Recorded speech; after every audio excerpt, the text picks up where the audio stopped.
morning, everybody. It's Kat with Katarina's Crazy Adventures. It's morning for me, so I figured I'd do another Whip and Chat. With the Whip and Chat, it's going to be, I'm going to tell like a true crime story. It's raining right now. The weather's beautiful. It's 63. It's raining. So it's nice. No air conditioning in the background, whatever. So I'm working on July 3rd today. So I'm working on Christmas in July with my group from Facebook. And why can't I think of the name of the group right now? It's with Marissa and Mindy. So it's Mindy's Diamond Painting and Kiss My Crafts. So I don't know. I guess because I just woke up a little while ago, I'm like still weird and everything. So excuse me. So let's get started. Let me see if I'm in a good position to start. Yeah, so let's get cracking.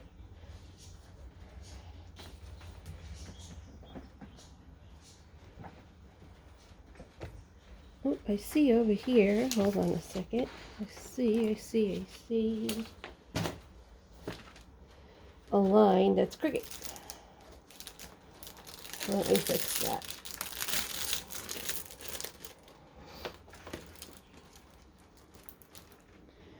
This is, it's, you can see my whole setup over here.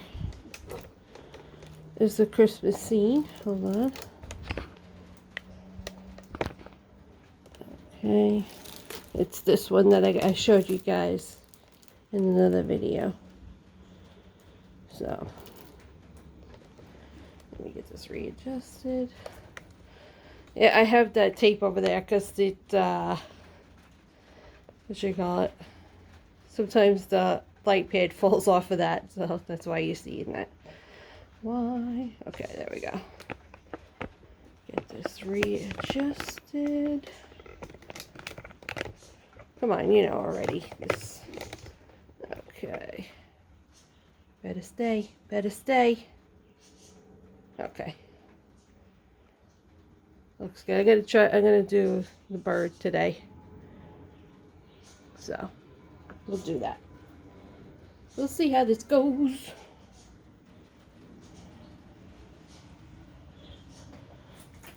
Hopefully I won't knock into anything. I could do this.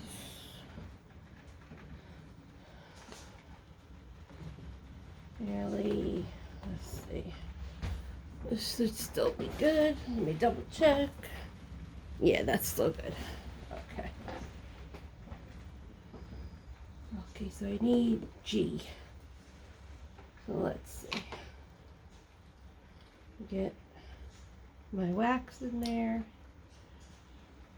Make sure. Okay, we're good.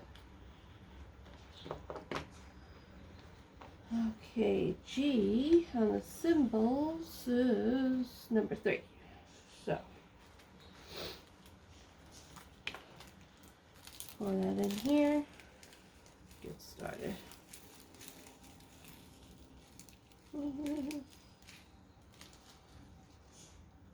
Do my shaky. There we go.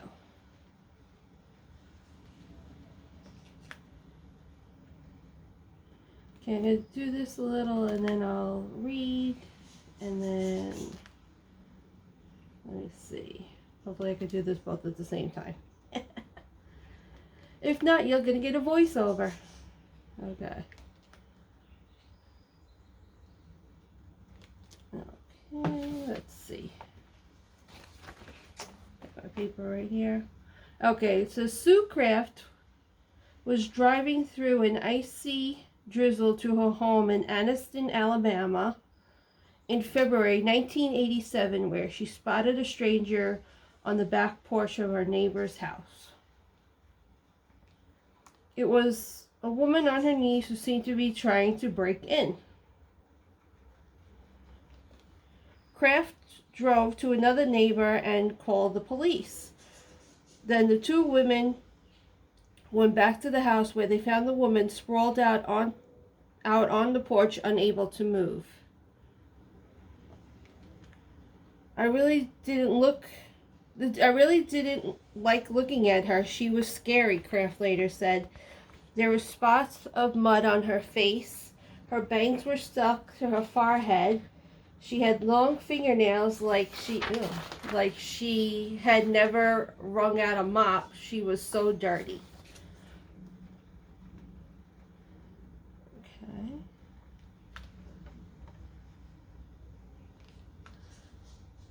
The stranger died later in the hospital of hypothermia. Some might say it was a fitting end for a woman who must have had ice water in her veins. She was Alabama's Black Widow, Audrey Marie Hilley, 53. Oh, look, she's the same age as me. This is a picture of her.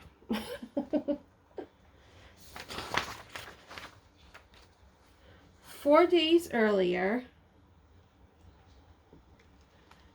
Hilley strolled away from a weekend furlough from prison. She was serving a life sentence for poisoning her husband and attempting to murder her daughter in the same way.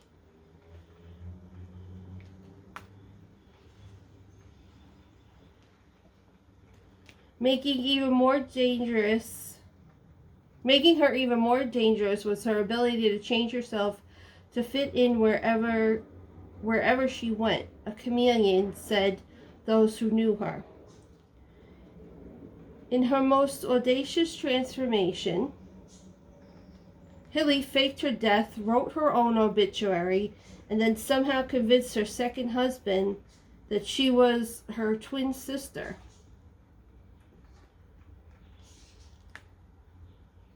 She got away with it until the clueless hubby's friends started asking questions.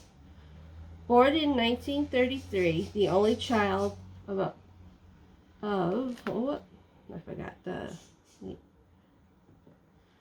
only child of an Alabama mill workers, Audrey Marie Frazier was voted as prettiest girl in junior high when she was 14.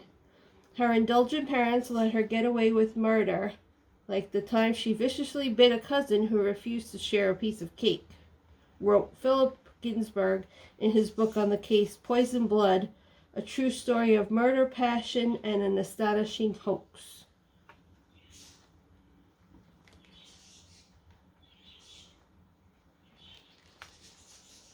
All right, let's see. Frank Hilley was 18 when he first laid eyes on her. The couple married in 1950 and settled in Anniston after Frank's military service. He got a job in a local foundry shipping department. Marie worked as a secretary. Soon they had a son and daughter, Mike and Carol. Things looked bright except for one problem: money. Yeah, don't we all have that problem? There was never enough for Marie. The happy family facade gave way to the public spats. Frank started drinking. There starts trouble. One day in 1975, he came home early from work to find his wife in bed with her boss. Let's see. Around the same time, Frank became ill. In May, Marie found him wandering around the yard in his underwear, incoherent, in the middle of the night. Okay. Frank died in the hospital on May 25th, 1975. Doctors say the cause was hepatitis. Marie collected $30,000 in life insurance. I wonder what happened. I don't know. But her money troubles worsened as soon as she couldn't get loans. In 1979, Carol, then 19, became sick with symptoms. Now the children are starting. Nausea, vomiting, stomach pains, reminiscent of the illness that killed her father. You think? Doctors could find nothing wrong, but she kept getting sicker, losing the use of her arms and legs. She ended up in a psychiatric ward. Marie visited her daughter frequently, often furtively giving her pills or injections. Yet nobody saw this, right? Nah. Doctors tested Carol for a slew of neurological conditions. Finally, after Frank's relatives raised the possibility of poison, they tested her for heavy metals and found high levels of arsenic. You don't say. Police also learned that Marie had taken out a $25,000 insurance policy on her daughter's life.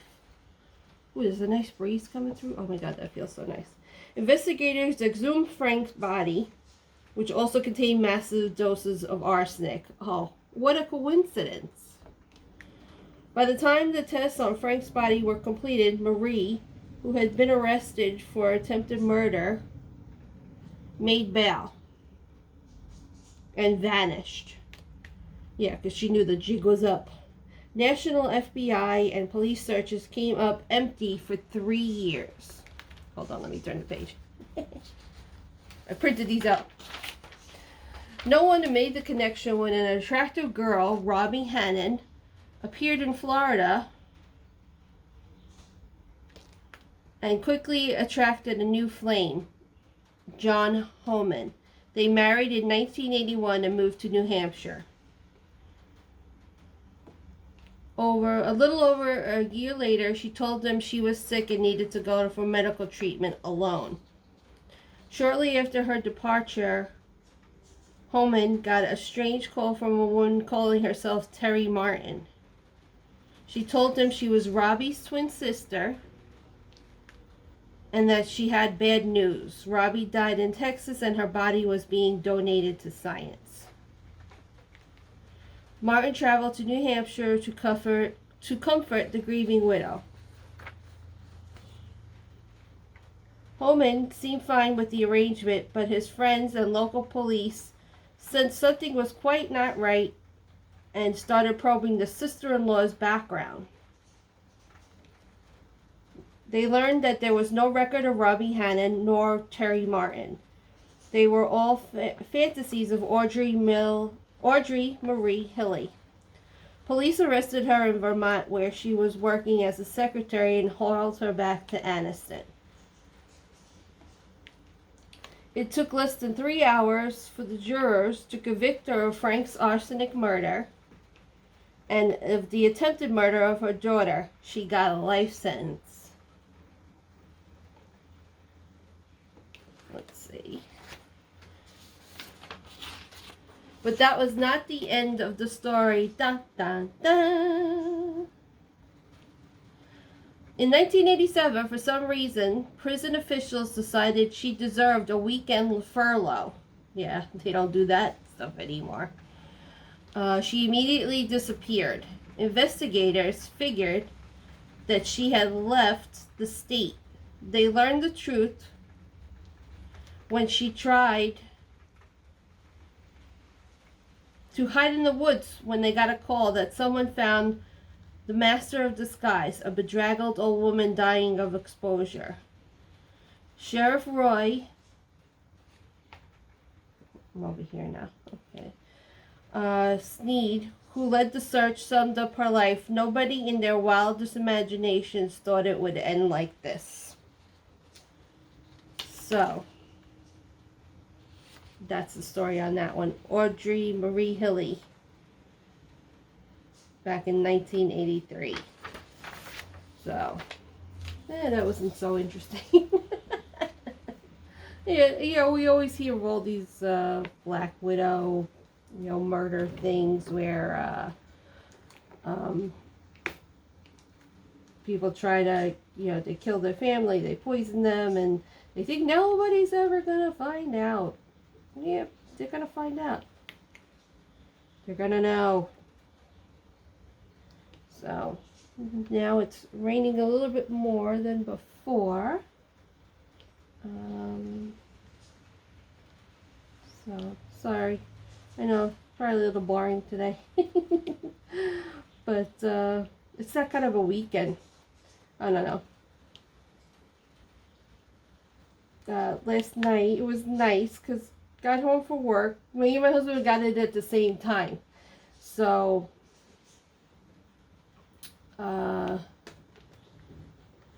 make sure you're seeing what I'm doing.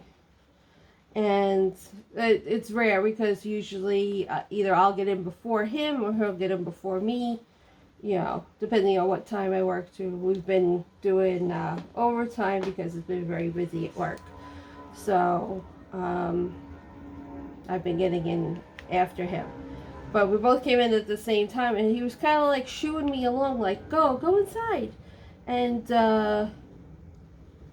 then, we both got inside, and he's like, go change, put your pajamas on, get ready to settle in, whatever.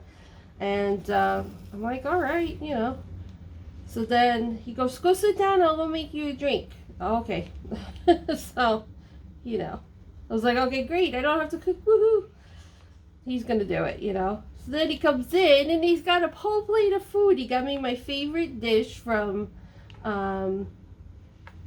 this Mexican place that we like to go to. He got me a chicken quesadilla, which I love, and he came around the corner like a chef or whatever with the dish. It was cute. And then he brought me my drink. It was nice. So it was a nice surprise. Because, usually he'll say what he wants. And, then I'll say, yeah, I want this or whatever. But no, he just picked out everything. He did it all by himself. So it was nice.